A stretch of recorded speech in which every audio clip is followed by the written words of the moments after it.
Hello everyone, welcome to study points AI related batches.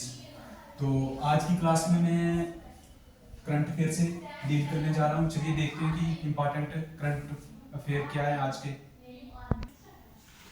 तो current affair में आपने देखा कि अभी थोड़ा सा मैं आपको दो बिल इंट्रोड्यूस हुए हैं सेंट्रल गवर्नमेंट के द्वारा। तो उनके बारे में मैं बता दूं कि वो इतने इंपॉर्टेंट कंसेप्ट है दोनों कि मुझे तो लगता है कि 100% इन दोनों में से एक क्वेश्चन आपको जीके एसएसबी के अपकमिंग एग्जाम में पूछा जाएगा।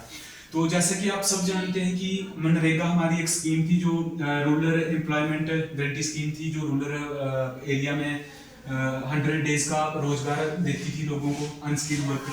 तो उसको गवर्नमेंट ने भी एक पार्लियामेंट में बिल लाया, उसको रिप्लेस करने जा रहा है, विकसित भारत गारंटी फॉर रोजगार एंड जीविका मिशन ग्रामीण बिल 2025।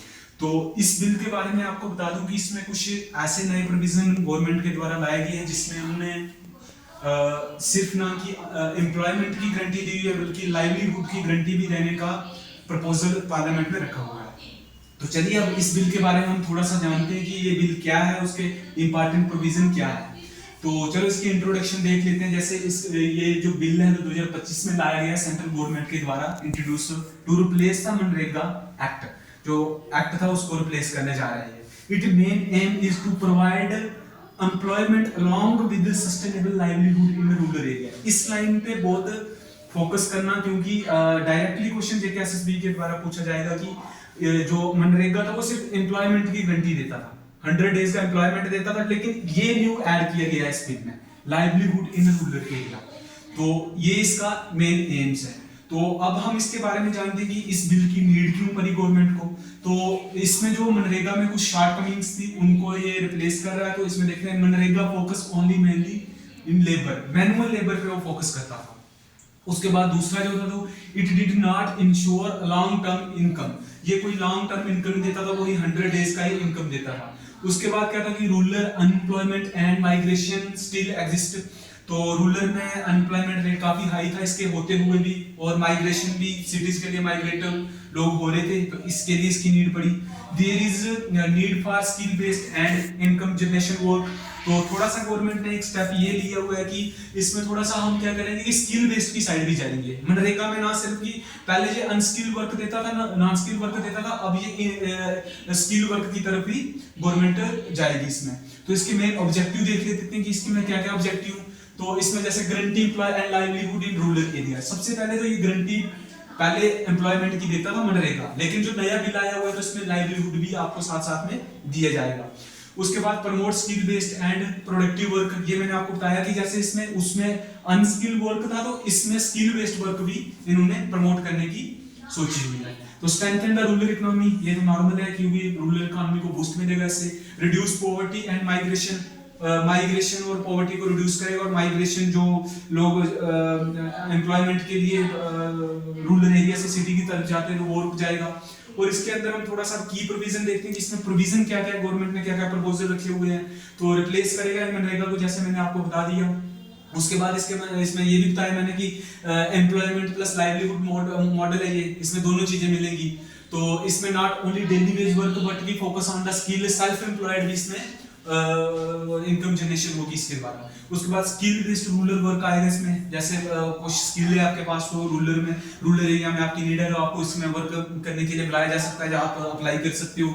इसमें यूज टेक्नोलॉजी, जैसे डिजिटल अटेंडेंस हो सकती है आपकी, डायरेक्ट बेनिफिट ट्रांसफर हो सकता है, जैसे बेनिफिशियरी अकाउंट में डायरेक्ट बैंक के द्वारा अमाउंट डाला जाता है। उसके बाद better transparency and less leakage, जैसे कि बहुत सारी करप्शन होती है, लीकेज होती है, कई बार बेचारे जो रूरल एरिया के गरीब जो वर्कर्स में काम करते हैं तो उनके पास तक पैसा नहीं पहुंच पाता है, तो वो सारे लीकेज को रोक लेंगे इसके द्वारा। प्रायोरिटी ग्रुप कौन कौन रहेंगे इसमें, वुमेन रहेगी ज्यादा, SC ST है, poor and vulnerable rural household रहेंगे। और सेंट्रल स्टेट का क्या रोल है वो देख लेते हैं। Law made by the central government, implemented by the state government, ये भी बहुत इंपॉर्टेंट है। तो ये इसके थे जो प्रोविजन थे। अब इसका सिग्निफिकेंट क्या है कि इसका क्या महत्व है, क्या ये जरूरी है। Shift from the short term job to the long term job, livelihood भी देगा ये, और शॉर्ट टर्म जॉब जो 100 डेज की देता था, इसमें इंपॉर्टेंट बात आप बताना भूल गया मैं, वो जो मनरेगा था वो 100 डेज का वर्क देता था, ये इसमें मुझे लगता है प्रपोजल दिया हुआ है 125 डेज का। तो उसके बाद ये स्पोर्ट इंक्लूसिव रूरल डेवलपमेंट, जो सबके लिए रूरल डेवलपमेंट होगी उसके द्वारा हेल्प होगी, हेल्प अचीव द विकसित भारत जो गोल है हमारा 2047 में जो यूनियन गवर्नमेंट की तरह गोल रखा हुआ है कि विकसित भारत बनना है। उसके बाद स्ट्रेंथन रूरल एम्प्लॉयमेंट सिस्टम, ये था। उसके बाद इसमें थोड़े से कंसर्न भी आते हैं, ना कि इसमें इसके सिर्फ बेनिफिट है, इसमें थोड़े से कंसर्न डिसएडवांटेज भी आती है। फिर आप weakening of the 100 day job guarantee, इसमें थोड़ा सा वीक पड़ सकता है जो ये 100 डेज की जॉब मिलती थी। रिस्क टू अनस्किल्ड वर्क है, जो बेचारे जिनके पास स्किल नहीं है उनके लिए रिस्क है, क्योंकि स्किल्ड जब पर्सन इसमें काम करने स्टार्ट हो जाएगा तो अनस्किल्ड के लिए रिस्क हो जाएगा।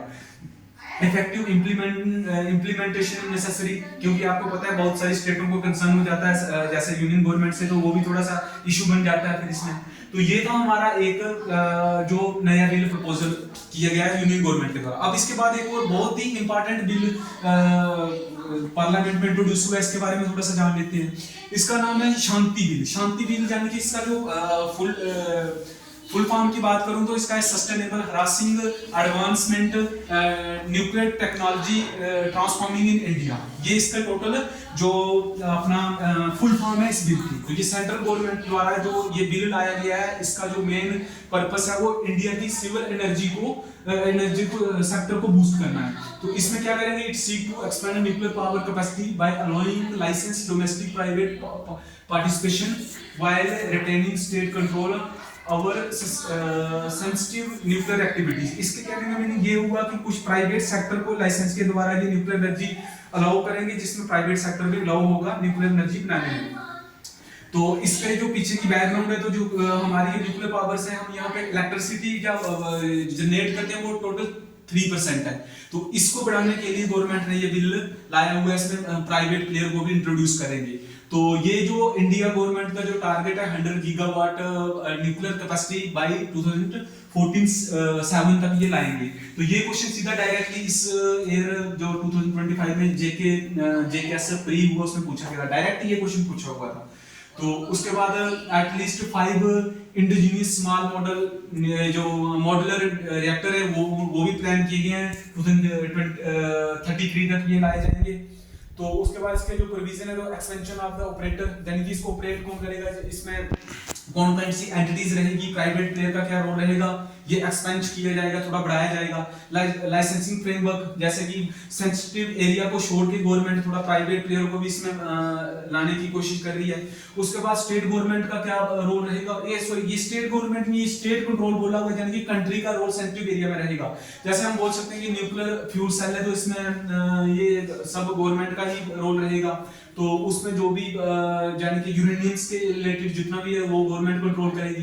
प्राइवेट सेक्टर क्या क्या पार्टिसिपेशन है, तो जैसे मैंने आपको बताया कि कुछ लाइसेंस आपको दिए जाएंगे, तो उसके अकॉर्डिंग यहाँ पे प्राइवेट प्लेयर का भी इन्वॉल्वमेंट रहेगा। Risk sharing and capacity mobilisation, तो रिस्क शेयरिंग जो होगी तो उसमें कितना परसेंट जो इसमें प्लेयर शेयर कर रहे हैं उनका रहेगा और कितना परसेंट गवर्नमेंट का रहेगा, टोटली बताया जाएगा। क्या कंस्ट्रक्शन रहने वाली है, फाइनेंशियल रिस्क कितना है, वो सब बताया जाएगा, इसमें लाया जाएगा इसमें इस लॉ के अकॉर्डिंग। लीगल रेगुलेटरी क्लैरिटी, क्या क्या रेगुलेटरी क्लैरिटी है, कैसे कैसे कौन कौन से लॉ है, क्या कैसे इन्फोर्समेंट है, क्या डिस्प्यूट रेजोल्यूशन है इसमें, ये सब इस बिल में हमें बताया जाएगा।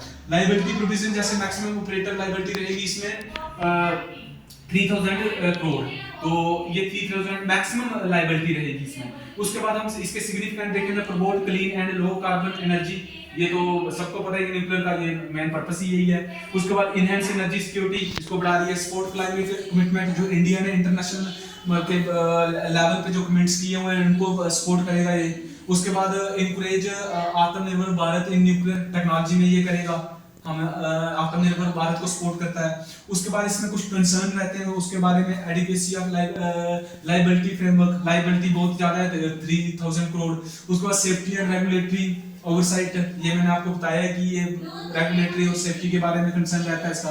गवर्नेंस एंड अकाउंटेबिलिटी, जैसे कि कौन अकाउंटेबल रहेगा न्यूक्लियर टेक्नोलॉजी के लिए, न्यूक्लियर एक सेंसिटिव हमारा सेक्टर आता है। तो ये टोटल 2 बिल थे जो बहुत ज्यादा इंपॉर्टेंट थे। ये अपकमिंग एग्जाम में एक ना एक क्वेश्चन इस एरिया से आपको आएगा। तो अब टोटल ओवरऑल करंट अफेयर की क्लासेस को ज्वाइन करने के लिए हमारे पास आप स्टडी पॉइंट में आइए और यहाँ पे ये क्लासेस ज्वाइन कीजिए AI ओरिएंटेड। Thank you.